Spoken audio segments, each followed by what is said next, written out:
Hi, everyone. My name is Nicole, and I'm here with Oztrek. I want to introduce you to Emma, who is a Master of Speech Pathology student at Flinders, and Julie, who works at Flinders as well. Emma's going to be talking to us about what it's like to study in Adelaide.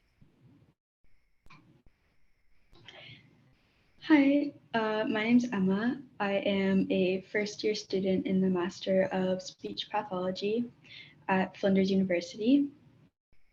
Um, I started my studies online last March due to the pandemic and Australia's borders being closed. And I came to Adelaide in May on a travel exemption and have been studying onshore since May.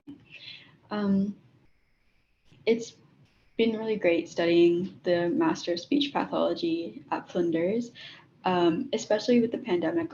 Everyone's been very supportive. The staff's providing a lot of support, especially to international students, allowing us to have that ability to continue the program by studying online until we were able to arrive in Adelaide, and studying onshore in person with all of the onshore students and getting to meet everyone in person has been amazing as well. Getting to participate in workshops where we get to practice skills that we need as speech pathologists. Um, and yeah, there's a lot of really great people to work with in the program. Coming in online, I expected it to be difficult, but we have these classes called PBL, which is problem based learning. And we actually get to apply everything that we're learning to cases on different areas of speech pathology. And during the first semester, when I was online, I was in a group with all of the other international students, which was really nice because it allowed me to make some really good friendships and meet a lot of people who are in the same situation as me, from all around the world, who were studying the Master of Speech Pathology. And then coming here, I was able to meet them all in person and just have friends. And um, I've been really grateful for that, and meeting everyone online who's also super amazing to work with, meeting everyone else who's in the program. Um, Another really enjoyable aspect of studying the Master of Speech Pathology at Flinders is the clinical placements. So there's a clinical placement each semester, so 4 placements in total. I finished my first placement and am just coming to the end of my second placement. It's really interesting because everyone gets different experiences, and experiencing a range of speech pathology applications. So, um, yeah, it's been really cool having that hands-on experience. Um, Having to come to Australia during the pandemic meant that I was required to get a travel exemption. To get that travel exemption, I had to apply through the Department of Home Affairs and have a valid reason for exemption. So one of the reasons for exemption was having clinical placements in the final 2 years of an allied health, or medical degree. So speech pathology is part of allied health. And so that meant I was able to apply for the exemption. I did require a letter from the school that kind of just gave details of my placement, when my placement started, where my placement would be, and just giving support that I do require that exemption to get into Australia. Um, Exemptions are not approved on the first try every time. So some of my friends were able to get in right away on their first application. I applied twice, and it was my second application that was approved and allowed me to travel to Australia. Um, Flinders asked us to arrive by June 1st so that we could do our first clinical placement before second semester started. So I arrived in late May and I finished a 2-week hotel quarantine. And then I was able to come to campus and study in person and get to meet everyone. Um, I think there is a different process now for the travel exemptions. Um, but yeah, the school was very supportive in helping us get letters, and if we had to apply multiple times for an exemption, just updating those letters as needed, to help us get the best chances of being granted an exemption and being able to travel to Australia.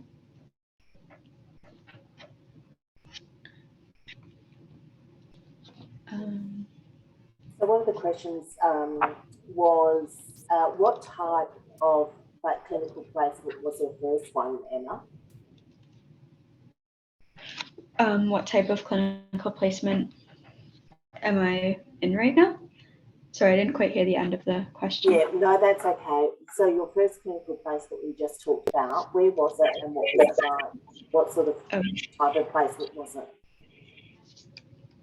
So my first placement was in a childcare center, which was really cool because we got to work with, I was in a preschool room, so with really young children, doing an assessment to make sure that their speech and language was developing appropriately, and then just providing a little bit of intervention if it wasn't. It was really enjoyable to go to the center and work with all the children, and we would have a focus child, which is who we were kind of doing assessments and interventions with. But because it's a childcare center, there were tons of children there, like a group of 20-ish children maybe, and you could see all of them. You could understand the differences between how different children were communicating using speech and language. So it was really interesting to see not only that child you were focusing on, but how other kids use speech and language. And that was a really fun first placement to be in.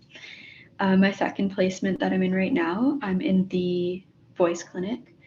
So we're working with adult clients predominantly who have different kinds of voice disorders. So with a husk voice or a rough husky voice, that they want to produce a clear voice. We also work with transgender clients who are presenting for gender affirming therapy. So they want their voice to either sound a little bit more masculine or a little bit more feminine. And that's a really interesting population to work with. And we also work with clients who have chronic cough or throat clearing behaviors that are also affecting their voice. So it's quite different from working in the childcare center, but it is a really enjoyable placement, and have been able to learn a lot from it. The clinical educators for placement are also amazing. They provide a ton of support. One of the things I was thinking about as a Canadian student was just the number of clinical hours that we require to work in Canada. And just because Australia is a little bit different, where they're wanting to get you to your competencies, and there's a list of, they want to get you to an entry level speech pathologist by the end of the program. They're not looking specifically at the number of hours you complete. So I was always thinking about making sure I get enough hours, and the educators are very supportive. You can talk to them, you can let them know, hey, like, I'm planning to work in Canada, this is how many hours I need, and they will do what they can to try and get you as many hours, and give you all the opportunities that they can. So yeah, they're really supportive, super nice, and helpful during the placements as well. So Emma, can I just ask, what were some of the challenges studying online or transitioning from that online? What are the things you found that were perhaps a little bit harder to navigate through, and how you worked through that?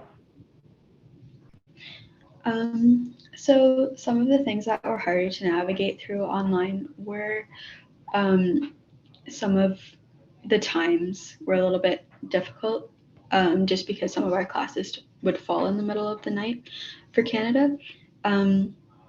So for those lectures, they were often recorded, meaning you could watch them later if you wanted to.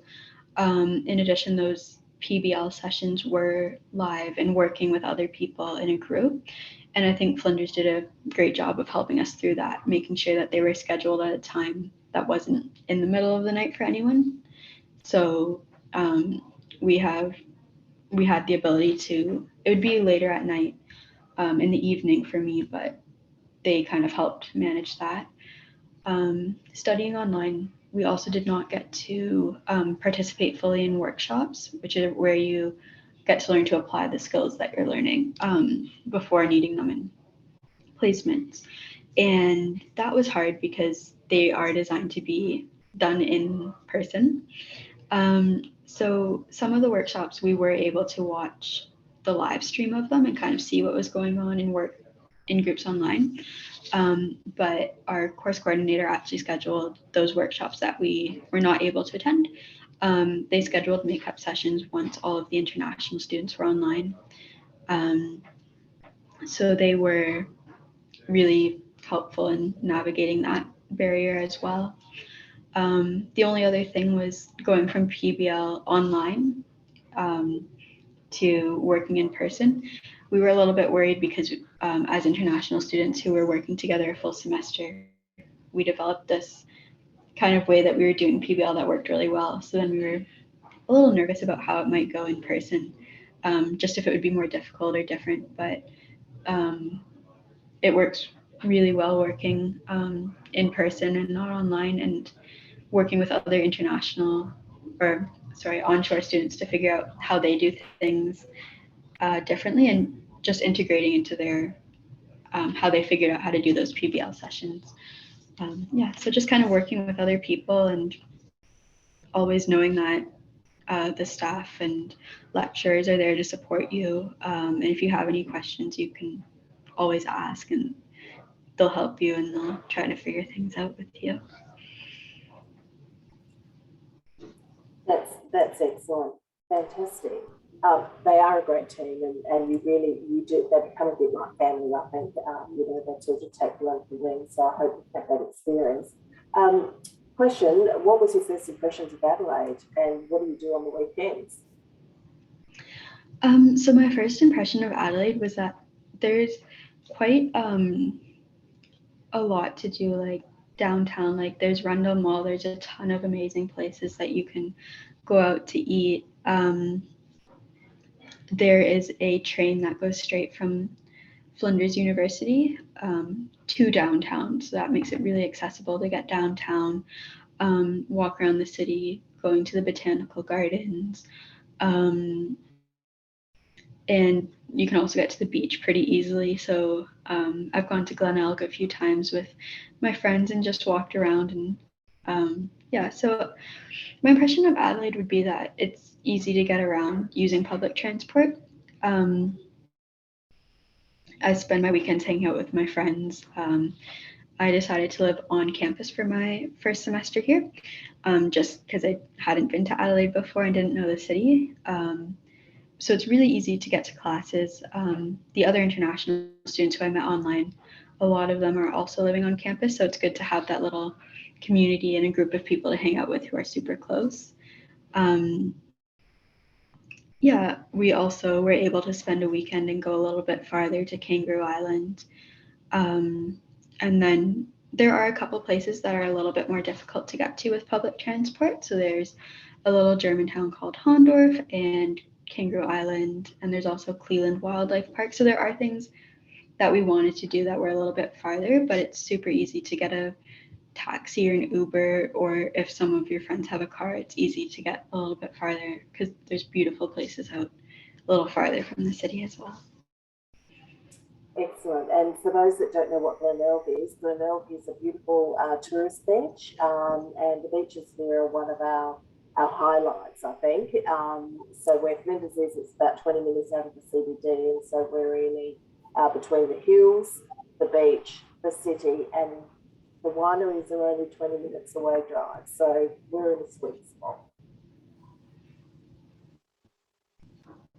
Thanks, Emma. That's really insightful, I think.